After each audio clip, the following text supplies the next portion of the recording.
Bienvenidos a este Big Bang de conocimiento llamado 5x5. Mi nombre es Michelle y está conmigo... Hola, yo soy Julián y les presentamos el tema de nuestro 5x5. Pero antes de entrarle al debate y para entender un poco esto de las etapas de la Tierra, me gustaría que tuviéramos un poco de contexto, ¿no? Bueno, pues para empezar, el planeta tiene unos 4.600 millones de años y yo creo que deberíamos celebrarlo. Pero decimos millones de años como si nada. ¿Pero qué significa eso? Imagínense, millones de años. Ya sé, de hecho, el astrónomo y divulgador de la ciencia Carl Sagan tuvo la misma inquietud y diseñó un modelo donde acomodó la historia del universo en un solo año. Vamos a ver. El primer día del año, o sea, en Año Nuevo, ocurrió la gran explosión, el inicio del universo. El 1 de mayo se formó la Vía Láctea.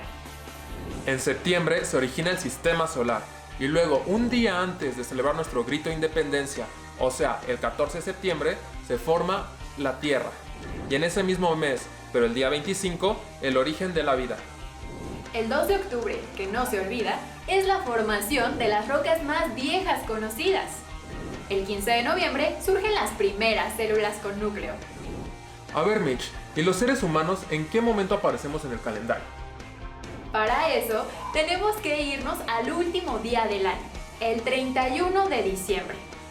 Aquí, partiremos desde la 1:30 p.m., que es la hora en la que aparecen los posibles ancestros del mono y del ser humano.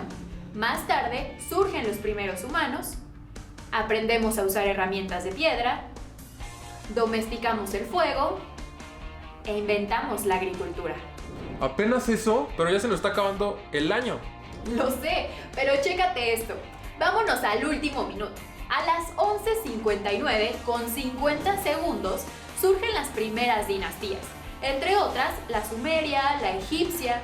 Posteriormente desarrollamos el alfabeto, surge la cultura olmeca, la invención de la brújula, el nacimiento de la geometría euclidiana, la física de Arquímedes, la astronomía de Ptolomeo, el Imperio Romano, la civilización maya, bizantina, mongol, entre otras. Implementación de los métodos experimentales en la ciencia. Amplio desarrollo de la tecnología y la ciencia. Emergencia de una cultura global. Adquisición de medios para la autodestrucción de la especie humana. Primeros pasos en exploración espacial y la búsqueda de vida extraterrestre. Y el primer segundo del año. Sí, solo el primer segundo, los eventos actuales. Pero retomemos el mes de septiembre, cuando nace la Tierra. Y a lo largo de su historia, nuestro planeta ha pasado por muchos cambios drásticos, o mejor dicho, ha tenido una buena vida. Sí, totalmente. La verdad es que le ha pasado de todo. Por ejemplo, las placas tectónicas se han desplazado, han creado nuevos continentes y enormes cadenas montañosas, mesetas, hondonadas. También los volcanes han cambiado la composición de la atmósfera, han caído meteoritos, el clima se ha transformado, se originó la vida. Han habido varias glaciaciones que cubrieron de hielo el planeta y en algunas ocasiones ha habido extinciones masivas en las que ha desaparecido buena parte de la vida en la Tierra. Preguntémosle a los dinosaurios. La edad de la Tierra se organiza en eones, eras, periodos, épocas y pisos. Cada una de estas unidades tiene condiciones geológicas, atmosféricas y biológicas particulares que han dejado una huella en el planeta. A partir de estas, los científicos pueden imaginar, interpretar, así como reconstruir el pasado.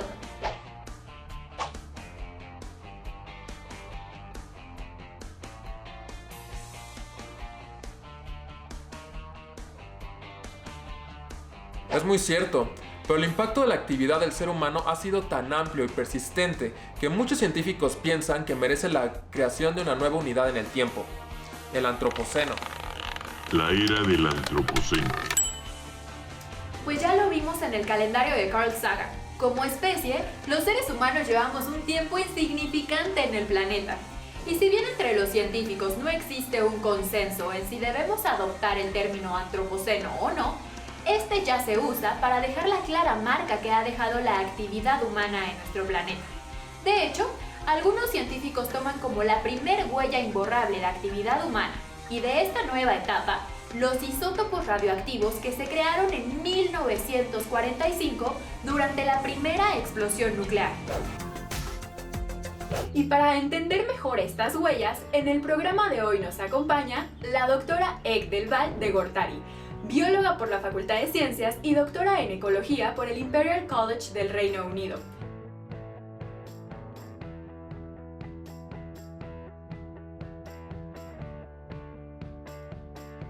Doctora Ek, muchas gracias por acompañarnos. El tema de nuestro 5x5 es Antropoceno, y elegimos nuestros 5 puntos por los que pensamos que el humano está dejando huella en la Tierra. El punto número 1 es: ¿cuál es la huella que hemos dejado en la Tierra? Hola Mitch, pues podríamos decir que la humanidad tiene una capacidad transformadora muy grande. ¿Qué quiere decir con esto? Pues que tenemos un cerebro muy grande que nos ha permitido desarrollar y transformar el planeta de maneras muy variadas. Hemos sido capaces de tumbar selvas, bosques, para crear campos agrícolas, para crear pastizales ganaderos, para hacer actividades mineras, y esto ha implicado que la vida en la Tierra haya cambiado drásticamente. Entonces la huella que tenemos es muy grande, y no solamente sobre la tierra firme, sino también sobre los océanos, porque hemos pescado muchísimas especies y entonces los equilibrios que existían en el océano hoy son completamente desbalanceados. En el punto número 2, doctora Ek del Val, ¿cuál es la huella que estamos dejando en el aire? Mira, Julián, lo que pasa es que nuestras actividades económicas dependen de la producción de energía a través de la quema de combustibles fósiles. Y esto quiere decir que estamos metiendo a la atmósfera muchos gases que antes no estaban en concentraciones tan altas. Por ejemplo, el dióxido de carbono, que es uno de los principales productos de la quema de combustibles fósiles, antes de la era industrial, se ha estimado que estaba en 280 partes por millón. Hoy en día está en 400. Entonces imagínate este incremento, cómo está afectando la atmósfera. Uno podría pensar que la atmósfera es muy grande y que eso no importa. Sin embargo, estos gases son los que se relacionan con el efecto invernadero, porque cuando entran los rayos del sol a la atmósfera, dependiendo de la concentración de estos gases es cuánto tiempo se quedan rebotando, y este tiempo es el que hace que se caliente la atmósfera, ¿no? Entonces por eso se calcula que hoy en día tenemos 1.5 grados más altos en promedio en toda la Tierra de antes de la era preindustrial, ¿no? Entonces estamos metiendo muchos gases que no necesariamente son tóxicos, pero que implican este incremento en el efecto invernadero, además de otros gases que sí son tóxicos, ¿no? Como el mercurio o otros contaminantes. Punto número 3. Pero también hemos dejado nuestra huella en el agua. Doctora, ¿qué afectaciones hay en el agua? Así es, Mitch. También el agua no se ha quedado impoluta a nuestra actividad. Entonces, por un lado, todos nuestros desechos se van a los ríos y a los lagos y finalmente terminan en el mar, ¿no? Nuestros drenajes terminan en los ríos y los lagos y luego en el mar. Pero además, también todos los fertilizantes, herbicidas e insecticidas que utilizamos para producir en exceso llegan a estos cuerpos de agua, ¿no? Y por un lado, todos estos químicos matan a las especies susceptibles, pero hay otras que se ven beneficiadas, y estas que se ven beneficiadas pues crecen sobremanera, ¿no? Entonces algunas algas que crecen muchísimo hacen que se tapen los cuerpos de agua, se forman películas verdes, o los lirios que tapan los lagos, y esto hace que ya no entre la luz solar para dentro del cuerpo de agua y se modifique completamente, ¿no? Y luego, por otro lado, también hemos ingresado especies que no eran de México, por ejemplo, las carpas y las tilapias, que eran pensadas para el consumo humano, pero las han liberado en estos cuerpos de agua, y estas especies son muy voraces, consideran especies invasoras, y entonces también están pegándole a la biodiversidad mexicana. En el número 4 de nuestra lista de huellas, tenemos que la tasa de extinción de especies va en aumento. Doctora, ¿realmente tenemos una idea de la afectación en las especies? Sí, Julián. Desgraciadamente se ha documentado que muchas especies se están extinguiendo a una tasa alarmante. siempre se extinguen especies. Esto es parte de la evolución de la vida en la Tierra. Sin embargo, la tasa que estamos viviendo hoy en día es equivalente a lo que ha ocurrido en otras eras geológicas, por ejemplo, cuando ocurrió el impacto del meteorito en la Tierra y se extinguieron los dinosaurios. El número de especies en la Tierra se ha calculado entre 1.6 millones y 30 millones. Hay muchas estimaciones. No se sabe exactamente cuántas especies hay porque no se han estudiado todas, y por otro lado porque hay muchas que son microscópicas y cuesta trabajo identificarlas. Pero hay estudios con los grupos más grandes, digamos con vertebrados y plantas, y ahí sí se tiene bien documentado cuántas especies se han extinguido desde que estamos los seres humanos en el planeta. Y por ejemplo, de vertebrados tenemos 322 especies que ya no están en la Tierra debido a las actividades humanas, ¿no? Y otro grupo que a mí me interesa mucho, que son los insectos, se ha estudiado menos y no sabemos a ciencia cierta cuántas especies hay, pero un estudio en Alemania ha documentado muy bien cómo han disminuido en abundancia. En este estudio, los investigadores durante 30 años evaluaban una vez al mes la biomasa de insectos voladores en áreas naturales protegidas. Y después de 30 años, hace un par de años salió el artículo en donde documentaban una disminución en el 70% de la biomasa. ¿Esto qué quiere decir? Pues que hay muchísimas especies que seguramente ya se extinguieron y muchas otras que sus abundancias son mucho menores, ¿no? Y uno podría decir, bueno, a los insectos ¿a quién le importan? Pero pues resulta que los insectos hacen muchas funciones por nosotros, como la polinización, la descomposición de materia orgánica, etcétera, que son fundamentales para el funcionamiento de los ecosistemas. Doctora, entonces con todo lo que hemos visto, ¿podemos ya decir que estamos en una nueva etapa llamada Antropoceno? Yo considero que sí. Dadas la magnitud del impacto que estamos teniendo, podemos decir que la Tierra se está modificando de una manera muy importante gracias a las actividades humanas. Hoy en día tenemos un planeta que es fundamentalmente diferente al planeta que había hace 2000 años o más, como desde que apareció el hombre en la Tierra. Pero principalmente desde la revolución industrial, pues hemos tenido muchas modificaciones y esto hace que podamos considerar que estamos en una nueva era, en el Antropoceno. Pero oye, ¿qué tal si hablamos del lado positivo del Antropoceno? Porque aunque el tema no sea optimista, lo cierto es que una parte característica del ser humano es su capacidad de crear pintura, música, cine, literatura. Literatura y cambio climático. Y ya entrándonos en tema de literatura, algunos autores han plasmado en sus textos la huella que los seres humanos estamos dejando en el planeta. Aquí los 5 autores que han retratado futuros distópicos gracias a cambios climáticos. James Graham Ballard.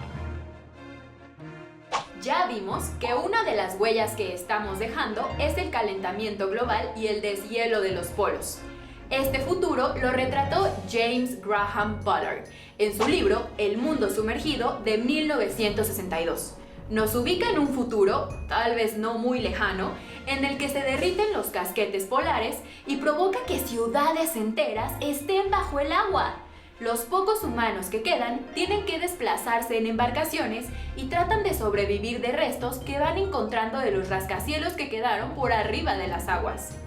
Este autor tiene otros títulos que también retratan otros daños ambientales, como La sequía, de 1964, en donde nos presenta un mundo donde ya no llueve porque el humano ha contaminado a tal grado la atmósfera que ya no permite el desarrollo normal del ciclo del agua. Con esto de las inundaciones, ¿no te vienen a la mente esas imágenes que vemos en las noticias cada que llueve y se inundan lastimosamente ciertas colonias de nuestro país? Justamente en eso pensaba. Qué miedo que sean tan cercanas esas imágenes, ¿no crees? Totalmente. Margaret Atwood. En el número 2 tenemos a la autora Margaret Atwood, que al menos para mí me impresionó con la historia de El cuento de la criada, que por cierto ya estoy por terminar de ver la serie. Maggie, como le decimos sus cuates, también crea mundos distópicos, y en su trilogía compuesta por Oryx y Craig, El año de la inundación y Mad Adam, narra un mundo en el que la Tierra ha llegado a tal desastre que corporaciones científicas y tecnológicas quieren reemplazar a la humanidad por seres superiores modificados genéticamente. Gracias a un virus se destruye a la mayoría de la población para que estos nuevos seres pacíficos, herbívoros y sin ambiciones habita en el planeta? Nora K. Jemisin. El número 3 de nuestro conteo se lo damos a la autora Nora K. Jemisin, con su trilogía La Tierra Fragmentada. Esta escritora nos presenta un mundo en el que existe un solo continente. Este es azotado constantemente por diferentes fenómenos, como terremotos, erupciones volcánicas, tsunamis y hasta lluvias de cenizas que van poniendo en riesgo la existencia del humano. Los habitantes de este planeta deben aprender a sobrevivir a estos fenómenos. No, pues la verdad está muy difícil superar esto. Pero a ver qué te parecen Las Torres del Olvido de George Turner. George Turner. Este autor nos transporta a una época entre los años 2040 y 2060. Existe un mundo en destrucción por crisis económicas, sociales y meteorológicas. Las máquinas han sustituido a los trabajadores. Además, la sobrepoblación y el cambio climático ya no se pueden controlar, lo que provoca disturbios. Cualquier parecido con la realidad es mera coincidencia, ¿eh? V de Vendetta. Oigan, pero y si de futuros distópicos se trata, a mí me encanta lo que hace Alan Moore. ¿Cuántos no conocemos La Máscara de Anonymous? Pues yo la vi por primera vez en esta gran novela gráfica V de Vendetta. Aquí vemos una gran parte del mundo que ha sido destruido por una guerra nuclear, un gobierno autoritario que controla a la población en absolutamente todo, con cámaras y micrófonos, al estilo de 1984 de George Orwell. Sin duda, una fuerte crítica al sistema político actual.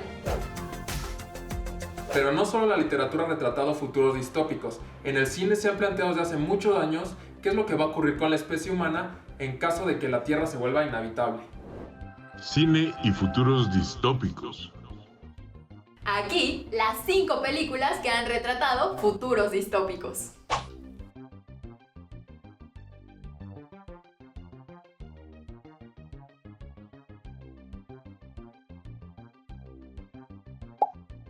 Interestelar. Número 1. Interestelar. Es una película de Christopher Nolan basada en los últimos conocimientos de astrofísica. La depredación humana y el cambio climático están a punto de volver al planeta inhabitable. La única opción de la humanidad es embarcarse en un arca, como la de Noé, pero con otros bueyes. Para elevar el arca se requiere un conocimiento que todavía no se tiene, pero los humanos del futuro enviarán la solución al presente para rescatar a la humanidad, aunque no se lo merezca. Wall-E. La película de Pixar, Wall-E, sigue más o menos la misma trama. La Tierra es un enorme basurero. La humanidad, o una parte de ella, esperan en el espacio a que la Tierra se recupere de la aniquilación humana. Como los robots se encargan de todas las tareas sustantivas, los seres humanos se convierten en unas criaturas bofas y parasitarias. Estilo Godínez en cuarentena. Los 100. La serie de televisión Los 100, con 5 temporadas y la temporada 6 por estrenarse, narra cómo tras una hecatombe nuclear, la humanidad sobreviviente se ha mantenido en el espacio viviendo en un arca. De nuevo, el arca. Al parecer las condiciones de la Tierra ya permiten la vida humana otra vez, y 100 muchachos son enviados para comprobarlo. Estos descubren que hay otros seres humanos sobrevivientes, y pasan temporada tras temporada en guerras de aniquilación de unos contra otros, y en una de esas, que vuelven a destruir la Tierra, y tienen que volver al arca del espacio. Al parecer, el ser humano nunca entiende. Resurrección. Sin duda alguna, estos trabajos son reflejo de una realidad que no queremos ver, pero la película que mejor plantea el problema del horror ambiental y cómo este va a terminar por aniquilar al ser humano es el documental Resurrección de Eugenio Polgovsky. ¿Por qué el ser humano depreda y aniquila el planeta? Por el mercado, el capital, en pocas palabras, por dinero. El río Santiago, en Ocotlán, Jalisco, desembocaba en unas bellísimas cascadas, que eran conocidas como el Niágara mexicano. Todavía era un Edén en los años 50. Actualmente, en el nuevo milenio, el río está totalmente contaminado por el corredor industrial que vierte sus desperdicios en su cauce, y las cataratas despliegan químicos mortales en una espuma de muerte. La feroz contaminación del agua y el aire enferman gravemente a las personas de los poblados aledaños, que enfrentan daño renal y enfermedades importantes de la piel. Los pobladores no les queda más que vivir ahí. La Tierra sin humanos. Y número 5. ¿Se recuperaría el planeta Tierra sin la presencia humana? En la serie documental de History Channel llamada La Tierra sin humanos, la respuesta es que sí. La serie muestra cómo las distintas formas de vida en la Tierra vuelven a repoblar al planeta y se centra particularmente en los procesos entrópicos que terminarían por borrar a la faz de la Tierra cualquier indicio de civilización humana. Como ejemplo de ello, la visible recuperación que han tenido los diferentes sistemas del planeta derivado a la cuarentena por el COVID-19. En general, vemos un incremento en la calidad del aire o que los cuerpos de agua han recuperado su nitidez. Es cierto, estas fantasías humanas catastróficas reflejan que en realidad, de destruir el planeta, el ser humano no la tendría nada fácil para sobrevivir. ¿Por qué no se plantean los escritores y los directores de cine al ser humano logrando un equilibrio ambiental con el planeta? ¿O recuperando el planeta? ¿No será posible? ¿Qué opinas, Julián? Claro que es posible. Actualmente las nuevas generaciones nos hemos dado cuenta de que podemos contribuir a mejorar las condiciones del planeta o al menos a no empeorarlas. Es por eso que les presentamos las acciones que podemos hacer para llevar una vida más amigable con el ambiente. Y ya entramos en una de mis secciones favoritas, los ciudadanos fregones, los que nos demuestran que con pequeñas acciones podemos lograr grandes cambios. Ciudadanos fregones. Ya me imaginaba eso. No sé por qué, pero sabía que te encanta esto de ayudar a no contaminar la Tierra. Claro, y hay gente bien comprometida con el planeta y que hacen cosas que muchas veces no son tan visibles como quisiéramos. Tenemos que cambiar, nosotros, como individuos, sociedad y como país.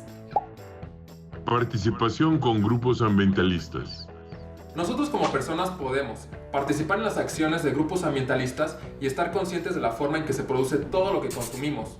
Desde dónde se produjo, cuánto viajó, qué impacto tuvo su producción en el ambiente, si puede reciclarse o no. Cambios en el modo de consumo. Usar transporte público cuando sea posible, viajar en bicicleta o caminar, comprarle a los productores locales, usar productos respetuosos con el ambiente. Reducir desechos. Reducir el uso de materiales desechables. Estos incluyen al plástico, pero también a los favoritos de muchos, el papel y el plástico biodegradable, aunque les duela. Apoyar la economía circular se trata de que los desechos de hoy sean la materia prima de mañana y vuelvan a entrar al círculo de producción. Así disminuimos la presión sobre los recursos naturales, es decir, pasamos de un sistema económico lineal a uno cíclico, justo como la naturaleza. Tecnologías limpias y ciudades sustentables. El gobierno, la industria y la sociedad tenemos que impulsar el uso de tecnologías limpias como la solar, la eólica y la geotérmica, que no son totalmente limpias y presentan problemas sociales y ambientales, pero pueden perfeccionarse y así reducir el consumo de hidrocarburos. Exigir que nuestras ciudades sean más sustentables, mejorando el transporte público y el manejo de los residuos, así como aumentar las áreas verdes. Y bajarle, pero de verdad, bajarle al consumo. Adopta una planta. Así que ya no hay pretexto para no cuidarnos y además ayudar al planeta. Y hablando de eso, ¿qué tal se te da eso de cuidar plantas, Julián? Pues la verdad, no mucho, pero hago el intento. Te pregunto porque una forma de ayudar a la conservación de la biodiversidad vegetal es adoptando una planta mexicana. ¿Y eso dónde lo podemos hacer? Yo sí quiero contribuir a conservar plantas mexicanas. En el Centro de Adopción de Plantas Mexicanas en Peligro de Extinción del Jardín Botánico del Instituto de Biología de la UNAM. Este proyecto aprovecha la experiencia desarrollada en el Jardín Botánico para el cultivo y propagación por métodos convencionales y de cultivo de tejidos vegetales de más de 200 especies de cactáceas, crasuláceas y orquídeas. En el 5x5 de hoy nos acompaña la doctora Ek del Val, y ya hemos escuchado lo que nos dijo sobre la huella que estamos dejando los humanos en el planeta. Pero ahora es momento de conocerla más de cerca. ¿Qué canción formaría parte de su soundtrack? Me gusta mucho In Your Eyes de Peter Gabriel. ¿Eligió bien su carrera? Sí, por supuesto. Realmente no me imagino hacer otra cosa que no fuera biología. Me apasiona la vida. Si tuviera que transformarse en una planta o en un animal, ¿cuál elegiría? Tengo dos favoritas. Me gustaría o ser una libélula o ser una medusa marina. ¿Quién es su héroe o heroína de carne y hueso? Bueno, Darwin es uno de los clásicos que también admiro muchísimo. Y mujeres, pues mi mamá, la admiro mucho. ¿Qué serie o película le gusta mucho? Bueno, de las películas que me han así marcado, pues puede ser Blade Runner o también Azul Profundo, me gustó muchísimo. Muchísimas gracias por su tiempo, doctora Eck. Muchas gracias, doctora Eck. Pues, gracias por la invitación. Muchas gracias a la doctora Eck del Val Gortari por acompañarnos en este programa de 5x5. No importa el tiempo que llevamos habitando la Tierra, lo importante es lo que hemos logrado en este tiempo tan corto. El innegable paso del humano marcará de muchas maneras su tránsito por el planeta. Y si es cierta la teoría de que la naturaleza se impondrá al paso del tiempo, habrá alguien que pueda recuperar nuestra historia. Antropoceno o no, la edad del humano registrará una especie privilegiada, con contradicciones, con logros y fracasos que innegablemente marcará un punto y aparte en la historia del planeta. Yo soy Michelle Carrillo, esto fue 5x5 y nosotros nos comunicamos con ustedes desde el Enterprise 7. Larga vida y prosperidad. Hasta la próxima.